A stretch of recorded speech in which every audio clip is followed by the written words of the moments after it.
उद्धव गीता या उद्धव भागवत में श्री कृष्ण के सखा उद्धव उनसे इस संबंध में कई सवाल करते हैं। उद्धव कहते हैं, हे कृष्ण, आप पांडवों के आत्मीय प्रिय मित्र थे। आपाद बांधव के रूप में उन्होंने सदा आप पर पूरा भरोसा किया। कृष्ण, आप महान ज्ञानी हैं। आप भूत, वर्तमान व भविष्य की ज्ञाता हैं, किंतु आपने सच्चे मित्र की जो परिभाषा दी है, क्या आपको नहीं लगता कि आपने उस परिभाषा के अनुसार कार्य नहीं किया? आपने धर्मराज युधिष्ठिर को धूत जुआ खेलने से रोका क्यों नहीं? चलो ठीक है कि आपने उन्हें नहीं रोका, लेकिन आपने भाग्य को भी धर्मराज के पक्ष में भी नहीं मोड़ा। आप चाहते तो युधिष्ठिर जीत सकते थे। आप कम से कम उन्हें धन, राज्य और यहाँ तक कि खुद को हारने के बाद तो रोक सकते थे। उसके बाद जब उन्होंने अपने भाइयों को दांव पर लगाना शुरू किया, तब तो आप सभा कक्ष में पहुँच सकते थे। आपने वह भी नहीं किया। उसके बाद जब दुर्योधन ने पांडवों को सदैव अच्छी किस्मत वाला बताते हुए द्रौपदी को दांव पर लगाने को प्रेरित किया और जीतने पर हारा हुआ सब कुछ वापस कर देने का लालच दिया, कम से कम तब तो आप हस्तक्षेप कर ही सकते थे। अपनी दिव्य शक्ति के द्वारा आप पासे धर्मराज के अनुकूल कर सकते थे। इसके स्थान पर आपने तब हस्तक्षेप किया जब द्रौपदी लगभग अपना सिल खो रही थी। तब आपने उसे वस्त्र देकर द्रौपदी के सिल को बचाने का दावा किया। लेकिन आप यह दावा भी कैसे कर सकते हैं? उसे एक आदमी घसीट कर सभा में लाता है और इतने सारे लोगों के सामने निर्वस्त्र करने के लिए छोड़ देता है। एक महिला का सिल क्या बचा? आपने क्या बचाया? अगर आपने संकट के समय में अपनों की सहायता नहीं की तो आपको आपाद बांधव कैसे कहा जा सकता है? बताइए, आपने संकट के समय में सहायता नहीं की तो क्या फायदा? क्या यही धर्म है? इन प्रश्नों को पूछते पूछते उद्धव का गला रूंध गया और उनकी आंखों से आंसू बहने लगे। भगवान श्री कृष्ण मुस्कुराते हुए बोले, प्रिय उद्धव, यह सृष्टि का नियम है कि विवेकवान ही जीतता है।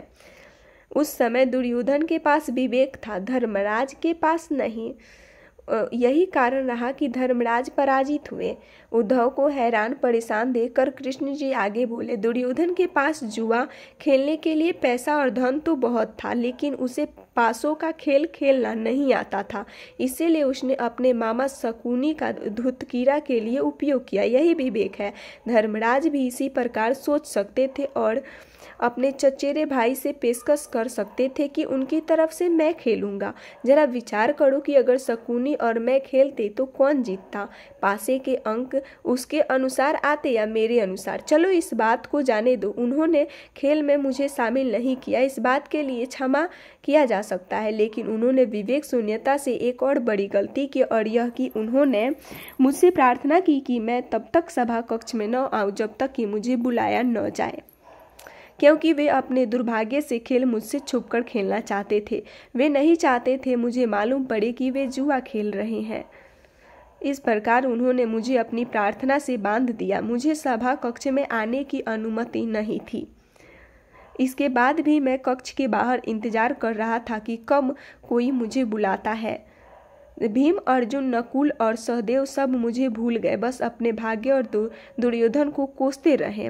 अपने भाई के आदेश पर जब दुशासन द्रौपदी को बाल पकड़कर घसीटता हुआ सभा कक्ष में ले आया, द्रौपदी अपनी सामर्थ्य के अनुसार जूझती रही, तब भी उसने मुझे नहीं पुकारा। उसकी बुद्धि तब जागृत हुई जब दुशासन ने उसे निर्वस्त्र करना प्रारंभ किया। जब उसने स्वयं पर निर्भरता छोड़कर हरि हरि अभयम कृष्ण अभयम की गुहार लगाई, तब मैं अविलंब सील की रक्षा का अवसर मुझे मिला। जैसे ही मुझे पुकारा गया, मैं अविलंब पहुंच गया। अब इस स्थिति में मेरी गलती बताओ। उद्धव बोले, कान्हा, आपका स्पष्टीकरण प्रभावशाली अवश्य है, किंतु मुझे पूर्ण संतुष्टि नहीं हुई। एक और प्रश्न पूछ सकता हूँ? कृष्ण की अनुमति से उद्धव ने पूछा। इसका अर्थ यह हुआ कि आप तभी आओगे जब आपको बुलाया जाएगा। क्या संकट से घिरे अपने भक्त की मदद करने आप स्वतः नहीं आओगे?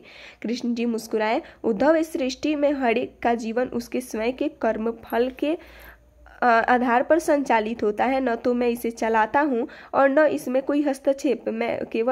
मैं सदैव तुम्हारे नज़दीक रहकर जो हो रहा है उसे देखता हूँ। यही ईश्वर का धर्म है।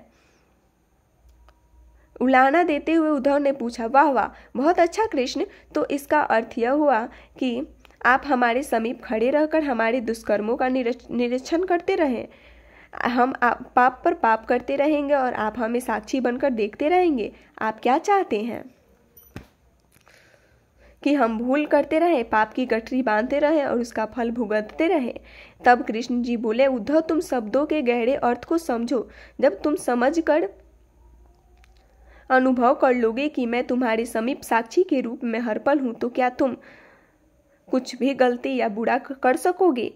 तुम निश्चित रूप से कुछ भी बुरा नहीं कर सकोगे। जब तुम यह भूल जाते हो और यह समझने लगते हो कि मुझसे छुपकर कुछ भी कर सकते हो, तभी तुम कठिनाइयों में फंसते हो। धर्मराज का अज्ञान यह था कि उसने माना कि वह मेरी जानकारी के बिना जुआ खेल सकता है। अगर उसने यह समझ लिया होता कि मैं प्रत्येक के साथ हर समय साक्षी रूप में उपस्थित हूँ, तो क्या खेल का रूप कुछ और नहीं होता?